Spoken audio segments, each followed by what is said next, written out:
L'écho du monde. Romain Daubry est avec nous. Bonjour Romain. On est Bonjour Guillaume. content de vous retrouver aussi Romain. Vous avez pris des couleurs d'ailleurs cet été. Romain Daubry depuis les bureaux de Bourse Direct. Comment sentez-vous les forces en présence en cette rentrée dans le marché, Romain ? Eh bien, pour la rentrée, c'est une semaine de pré-rentrée pour l'instant. On rappelle par exemple que les marchés londoniens sont fermés aujourd'hui pour Summer Bank Holiday. C'est le jour où traditionnellement les banquiers allaient chercher leurs femmes à la campagne. C'est probablement moins le cas aujourd'hui, mais c'est dire qu'il n'y a pas tous les opérateurs encore dans le marché. Et vous avez fait part à la mi-juillet de notre crainte quant à la saison des publications. Ça s'est avéré assez justifié en partie. On a bien rebondi depuis. Reste que pour ce qui est de l'intérêt, c'est très très en retrait. On évolue sur les indices européens avec des volumes très maigres. L'indice CAC 40, ça tourne autour de 2 milliards, 2 milliards 2. Ça s'explique évidemment par la saison. Mais du côté des marchés dérivés sur les futurs, on n'a pas de soutien non plus. Et dans un rebond de 8 à 10% sur les indices européens, ça laisse quand même un petit peu de prudence. Parce que si on regarde sur l'Eurostoxx, on a rebondi à partir de 4575 points environ pour aller chercher des niveaux autour de 4915 points. C'est le point haut qu'on a touché hier. Et c'est un plafond de verre, 4915 sur l'Eurostoxx. Mais on a rebondi de 7%. Et au cours de cette hausse, on a détruit 10% de l'intérêt sur les futurs. Ça donne une position ouverte, un nombre de contrats futurs à 2 300 000 contrats. C'est très faible. Je rappelle qu'en août 2022, par exemple, alors qu'il y avait une position baissière forte, il y avait 4 500 000 contrats futurs. Donc vous voyez, on a un intérêt très en retrait.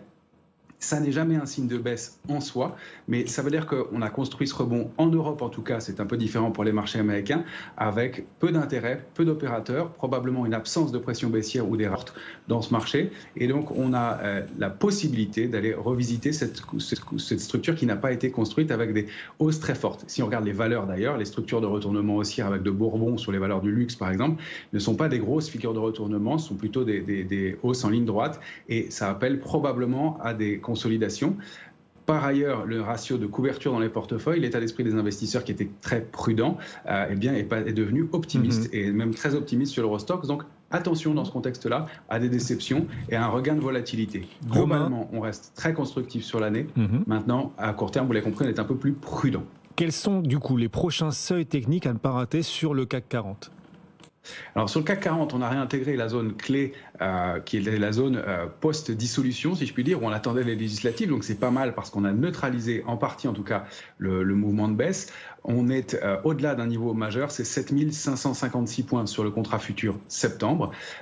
Et on est dans une zone de neutralité pour moi jusqu'à 7797 points, la médiane étant située à 7712. Donc il faut préserver ce niveau de 7556 points au risque d'invalider cette réintégration et de repartir un petit peu à la baisse. Les premiers seuils à surveiller ensuite, ce sera autour de 7004 puis 7265 points.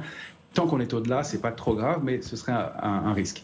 Il faut passer 7797 points pour sortir de cette zone de doute et puis réactiver la dynamique haussière. On en est relativement loin. Donc, encore une fois, un peu de volatilité à mon sens à prévoir dans les jours qui viennent pour reconstruire, latéraliser un petit peu, peut-être dans le meilleur des cas. Sinon, attention sous ces niveaux d'alerte que je viens de vous indiquer. Romain, Antoine Larigauderie également vous interroge. Oui, avec une action que vous aviez dans le viseur, bien vu, c'est une des 4 plus fortes hausses du jour sur le CAC 40, c'est Accor. Accor qui gagne 0,73%, on est à 37,37 €. Mais effectivement, ça faisait partie de ce cocktail de valeurs un petit peu défensives qui avait en tête des progressions aujourd'hui. Merci Antoine. Oui, effectivement, même si on reste circonspect sur la hausse, encore une fois, qu'on ne se sent pas très étayé, mais on reste constructif sur l'année, on est rentré sur quelques titres en trouvant des opportunités. Et Accor fait partie effectivement des valeurs qui montent, elles, avec du volume justement, avec du soutien, des valeurs comme Hermès aussi sur lesquelles on était rentré.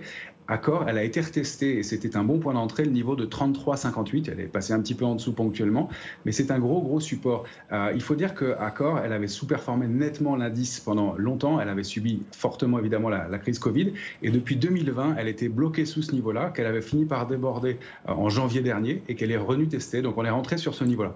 Donc ça ouvre la voie, tant qu'on est au-delà de 33,58, on a déjà repris une dizaine de pourcents depuis, à des extensions en direction de 44,32, puis 46,58, pourquoi pas. Donc encore pas mal de potentiel à la hausse pour Accor, même si à très court terme, un retour vers 35,68 serait idéal pour rentrer puisqu'il a pas mal progressé.